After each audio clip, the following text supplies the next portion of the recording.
In this video guys, I'll be showing you how to edit spammed check sample using your Paint app. It's very simple. If you are new to the channel, subscribe, like and share the video.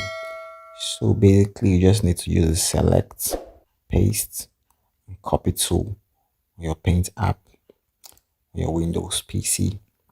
It's a very simple process.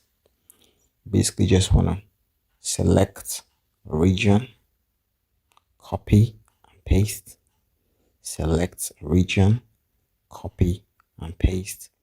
So this method is really efficient, especially when you're editing checks with colored backgrounds or backgrounds that have designs, markings like this. For instance, you can see the background, it's not plain white.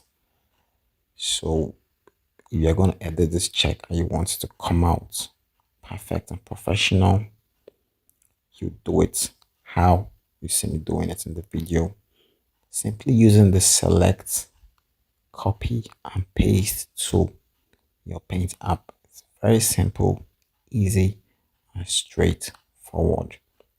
Your check will come out looking very original. So basically this is how you edit your checks. DM me if you're interested in mobile deposit checks, wire checks, cashier checks, anything checks. All right. Thanks for watching the video, guys.